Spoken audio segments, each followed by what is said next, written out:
Hi viewers, మనం వచ్చేసి బాలభట సంఘము అనేటువంటిది 5వ తరగతి తమిళనాడు గవర్నమెంట్ తెలుగు చూస్తూ ఉన్నాము. వీళ్ళని స్కౌట్ అనే అంటారు. బాలబాలికల్లో దేశభక్తిని క్రమశిక్షణను పెంపొందించి వారిని సమాజ సేవకులుగా తీర్చిదిద్దడానికి ప్రారంభించినటువంటి ఉద్యమము బాలభట ఉద్యమము. ఈ ఉద్యమంలో పాఠశాలలోని విద్యార్థులు ఎవరైనా చేరవచ్చు. ఇక్కడ వచ్చేసి ఈ యొక్క క్రమశిక్షణను పెంపొందించడం కోసము లేదా సమాజ సేవ కోసము వీళ్ళు ఈ యొక్క ఉద్యమంలో చేరుతారు. బాలభట ఉద్యమంలో పాల్గొనేటువంటి అబ్బాయిలను ఏమంటారంటే కబ్బులు అని అంటారు. వీరి బృందాన్ని స్కౌట్స్ అని అంటారు. అలాగే అమ్మాయిలను వచ్చేసి బుల్బుల్ అని అంటారు. వీరి బృందాన్ని గైడ్స్ అని అంటారు. మొదలైంది ఇలా ఏ విధంగా ఈ యొక్క స్కౌట్ అనేటువంటి మొదలైంది అంటే, ఈ ఉద్యమాన్ని సర్ రాబర్ట్ బేడన్ పావెల్ అనేటువంటి బ్రిటిష్ సైన్యాధికారి 1907 సంవత్సరంలో దక్షిణాఫ్రికాలో బోయర్ యుద్ధాలలో గాయపడినటువంటి వాళ్ళ కోసంగా సేవ చేయడానికి 20 మంది విద్యార్థులతో శిబిరాన్ని ఏర్పాటు చేశారు. ఆ పిల్లలంతా ఎంతో ఉత్సాహంగా సహనంతో అందరికీ సేవ చేశారట. పిల్లల్లోని పట్టుదలను చూసినటువంటి పావెల్ యుద్ధాల తర్వాత కూడా దీన్ని కొనసాగించారు. అందుకే పావెల్ గుర్తుగా ఏటా ఆయన పుట్టినరోజు అయినటువంటి ఫిబ్రవరి 22వ తేదీన అంతర్జాతీయ బాలభట దినోత్సవంగా జరుపుకుంటున్నారు.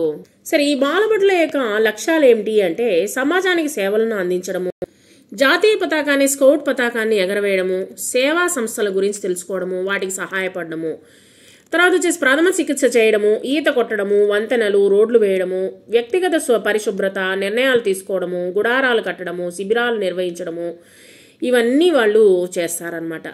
అంతేకాకుండా ఆటపాటలు కూడా ఈ శిక్షణలో భాగమే. సెలవుల్లో కొన్ని ప్రత్యేకమైనటువంటి రోజుల్లో శిబిరాలు నిర్వహిస్తారు. గ్రామాల్లో జరిగేటువంటి జాతరలు, తిరునాళ్ళలో మీరు గమనించినట్లయితే రెడ్ కలర్లో వాళ్ళు ఒక స్కార్ఫ్ అనేటువంటి పెట్టుకొని ఉంటారు. సో వీళ్ళందరూ వచ్చేసి ఎక్కువగా తిరునాళ్ళు, బహిరంగ సభల్లో జరిగినప్పుడు స్కౌట్లు ఈ ప్రదేశానికి వెళ్ళి అక్కడ ఏదైనా సహాయం అవసరమైతే చేస్తూ ఉంటారు. ముందుగా గుడారాలు వేసుకుంటారు. తర్వాత వస్తువులు, ఆహార పదార్థాలు సేకరించుకుంటారు. రాత్రి వేళల్లో శిబిరాన్ని ఇక్కడ వచ్చేసి క్యాంప్ ఫైర్ అనేటువంటి నిర్వహిస్తారు. అంటే మంట వేసి చుట్టూ చేరి పాటలు పాడుతూ ఆడుకుంటూ ఉంటారు.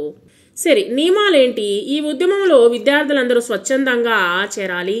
సత్యం పలకడము, కష్టాల్లో ఉన్న వారిని ఆదుకోవడము, రోగగ్రస్తులకు సేవ చేయడము, పోలీస్ వ్యవస్థకు అత్యవసర సమయాల్లో సాయం వంటివి వీళ్ళు యొక్క పనులన్నమాట. బాలభటలు చేస్తూ ఉంటారు.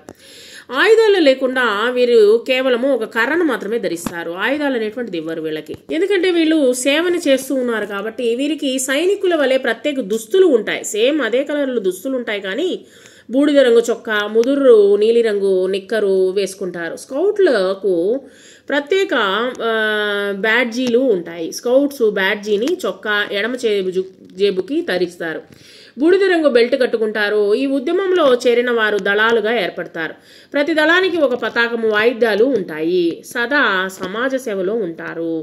సో అనే నినాదం అనేటువంటి పతాకంపై రాసి ఉంటుంది. సమాజ సేవలో వీళ్ళు ఉంటారనమాట. స్కౌట్లో చేరినటువంటి విద్యార్థులతో మాతృదేశానికి, తోటి మానవులకు సేవ చేస్తామని ప్రమాణం అనేటువంటి చేయిస్తారు. కుడి చేతికి వందనము, ఎడమ చేతి కరచరాలనం వీరి సాంప్రదాయము. సమాజ సేవ అంటే పెద్దవాళ్లే చేస్తారనుకుంటాం కదా, కానీ మనం కూడా సమాజ సేవ చేయొచ్చు. అందుకోసం బడిలోనే శిక్షణ కూడా తీసుకోవచ్చు. దీని ద్వారా మన వ్యక్తిగత నైపుణ్యం అనేటువంటి పెంపొందించుకోవడం కాకుండా మన దేశానికి కూడా సేవ చేయవచ్చు.